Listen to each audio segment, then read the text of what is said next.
You're walking through unfamiliar territory. Your group left your usual range 3 days ago, chasing a herd that wandered further than it should have. The land looks different here. The smell is different. And up ahead, past a ridge of loose rock, you see smoke.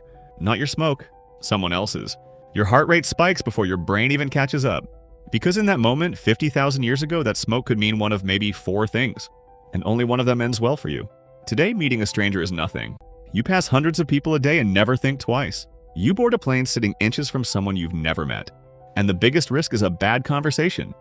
Strangers to you are background noise. But for most of human history, a stranger wasn't background noise.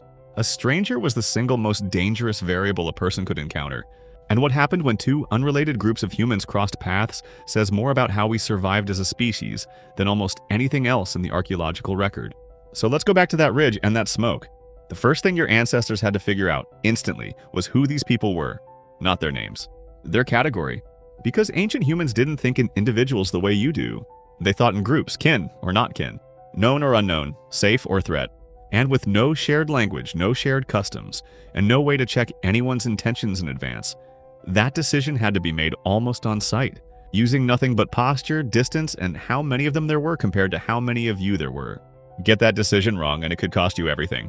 Anthropologists studying modern hunter-gatherer societies, groups that still live something close to how our ancestors did, have found that first contact between unfamiliar bands follows a strikingly consistent pattern. It almost never starts with talking. It starts with distance. Both groups stop. Both groups watch, sometimes for hours. Nobody wants to be the one who gets too close first, because in a world without laws, without any authority to appeal to, the only real protection you had was the size and loyalty of your own group. A stranger with a spear wasn't just a stranger. He was an unknown quantity, and unknown quantities got people killed. If the numbers were badly matched, if one side clearly had more hunters, more weapons, more sheer manpower, the encounter could turn violent almost immediately. Not out of hatred, out of pure calculation. In small-scale societies with no formal way to resolve disputes, raiding and ambush were often simply the most efficient way to remove a competing group from your territory before they could do the same to you. Skeletal remains from sites across the world, some over 10,000 years old, show exactly this. Multiple bodies buried together with blunt force trauma and embedded projectile points. Entire groups wiped out at once, not in a war with rules, in an encounter that went wrong in minutes. But here's the part that surprises most people. Violence wasn't the default outcome. It was one outcome among several, and probably not even the most common one. Because if your group was too small to fight, and the strangers ahead of you controlled the water source you desperately needed, or the migration route your entire year depended on, you didn't always have the luxury of avoiding them. Sometimes you needed them. And that changes everything about how the encounter unfolds. This is where something remarkable starts to happen. Anthropological research on modern foraging groups shows that first contact often escalates, very deliberately, through a sequence of small, low-risk signals before anyone gets close enough to touch. An object left in open ground. A gift placed where it can be seen, then retreated from. Food offered at a distance and watched to see if it's accepted. Every step is a test. Every step lowers the stakes just slightly before the next one raises the trust just slightly more. It's slow. It's careful. And it had to be because there was no second chance if you misjudged it. Genetic evidence tells us this system worked more often than we might assume. When scientists sequence ancient human DNA, they consistently find something odd. Populations that lived thousands of miles apart, separated by mountains, deserts, and generations, still carry small amounts of each other's genes. That doesn't happen through raiding alone. That happens through exchange. Through intermarriage.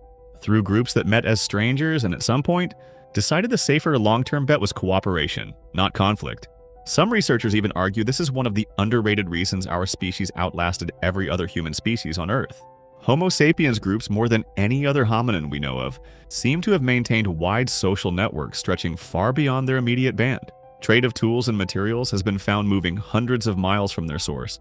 Ornamental objects, shells, pigments, traveling far outside their local environment, passed from one group to another as a kind of ancient goodwill currency.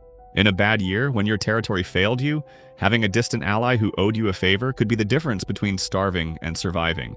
That single behavior, the willingness to risk contact with strangers instead of only fighting or fleeing, may have quietly saved more lives across human history than any weapon ever did. So back to you standing on that ridge, watching smoke rise from a fire that isn't yours. You don't know yet if this ends in violence, in silence, or in something that generations later your own descendants will carry in their blood without ever knowing why. All you know is that the choice you make in the next few minutes has been made by humans 1,000 times before you, in 1,000 different places, with the exact same fear and the exact same narrow, fragile chance of it going right.